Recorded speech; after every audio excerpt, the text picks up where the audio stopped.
বাংলাদেশে এবার ১০৫ কেজি ওজনের সবচেয়ে লম্বা মানুষের দেখা মিলেছে ঝিনাইদহের মহেশপুর উপজেলায়। আসাদুল ইসলাম নামে ২৮ বছরের এই যুবকের বর্তমান উচ্চতা ৭ ফিট ২ ইঞ্চি।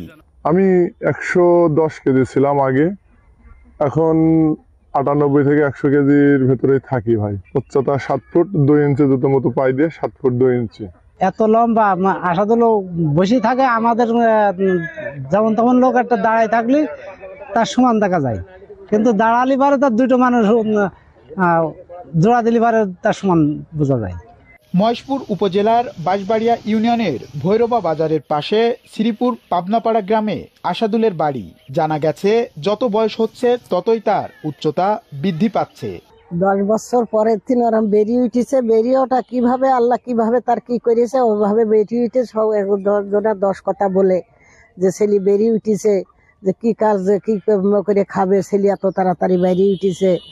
তাকে দেখতে প্রতিদিন বিভিন্ন এলাকার মানুষ তার বাড়িতে ভিড় করছেন। এলাকাবাসীর দাবি, বাংলাদেশে আসাদুলই সবচেয়ে লম্বা মানুষ। আমি মনে করি বাংলাদেশের ভেতরে আসাদুল ইসলামের সবচেয়ে লম্বা মানুষ। আসাদুল ভাই যেখানে যায়, যে কোনো অনুষ্ঠানে, খেলাধুলা বাদ দিয়ে আসাদুল ভাইকেই দেখে, সবাই সেলফি নিতে চায়, কেউ ভিডিও করে। আমার ওই ভাইনের কিনা কাপড় সাপড় হয় না, আপনার ওই বায়না দিয়ে তৈরি করতে হয়, আর ওই পার স্যান্ডেল মুছে দিয়ে তৈরি করতে হয়, ওই কিনাটাই ওনার পায়ে হয় না। ভাইনে অনেক জায়গাতে আসে, ছবি টবি তুলি নিয়ে যায়, এই যে সবার শান্তি যেখানে যা হয় ওর মানুষ খেয়াল করে খুব দেখে। 6 ভাই বোনের মধ্যে আসাদুল ইসলামই সবার ছোট। ছোটবেলায় সাধারণ মানুষের মতোই ছিলেন। যখন তার বয়স 10 বছর তখন থেকেই হঠাৎ অস্বাভাবিক আকারে বাড়তে থাকেন তিনি। আসাদুল আমার ছেলে 10-12 বছর থেকে হলিপারে ও বেরিয়ে ওঠে। এখন চলাচল অসুবিধা একটু হয়, কেননা সে নাম্বা মানুষ, অন্য কাজ করতে পারে না, গাড়িটা চালা। আমি যখন দেখলাম খুব বেড়ে গেল, পরে বহুত লোক আমাকে বললে আর কি, সত্যি কাজীরা বলে তোমার ছেলে খুব বেড়ে যাচ্ছে, হয়তো পরে বউ দেবে কি না, তার মাথাটা নষ্ট হয়ে যাবে, এরকম কথা আমার কাছে বুঝিয়েছে লোক। বলার পরে আমি দেখলাম যে ছেলে তো বলা যায় না, পরে হয়তো মাথাটা দেখা যেতে পারে, বউ না দিতে পারে। সেই অবস্থায় আমি তাকে ওই উগ্র বয়সী অবস্থায় তাকে ওই অবস্থায় বিয়ে দিয়েছি। গরিব বাবার সংসারে জন্ম নেওয়া আসাদুল লেখাপড়া করেননি। বর্তমানে পাওয়ার টিলার চালানোর পাশাপাশি কৃষিকাজ করেন তিনি। আসাদুল আমরা একসাথে কাজ করি, সে ব্যক্তি হিসাবে লোক খুব ভালো, একসাথে মজার কাজ করি, আমরা গাড়ি মাড়ি চালাই। আমরা যখন মাঠে ধান তুলি, তো সে যখন গাড়ির উপরে ধান সাজায়, তো তখন তার অন্যরকম একটা পরিবেশ আসে, যে মাথা আকাশে উঠে যায়, নিচের থেকে দেখতে অন্যরকম একটা পরিবেশ লাগে। আসাদুল ইসলাম জানান, বিভিন্ন অনুষ্ঠান বা কোনো স্থানে গেলে মানুষজন ধরে সেলফি তুলতে ব্যস্ত থাকে। এতে করে মানুষের আনন্দের পাশাপাশি তিনিও মজা পান।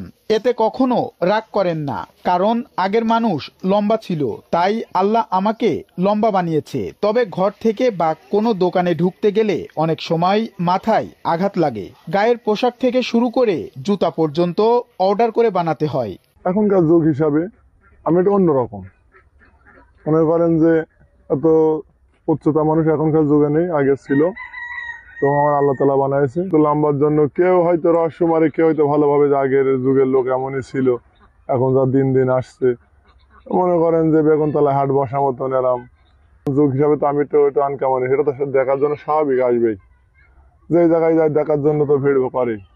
জুতা জামা কাপড় ভাই আমার মনে করেন সাধারণভাবে কোনো পাওয়া যায় না, আমাকে প্রস্তুতি নিতে হয় আগের থেকে, যে আমার চলতে ফিরতে কি কি লাগবে সেগুলো আমার আগের থেকে প্রস্তুতি নিয়ে তৈরি করে রাখতে হয় ভাই। আমার জুতো বানাতে হয় কালীগঞ্জের থেকে কি মহেশপুর থেকে, আমি জুতো স্যান্ডেল টান্ডেল সবই বানাই ভাই।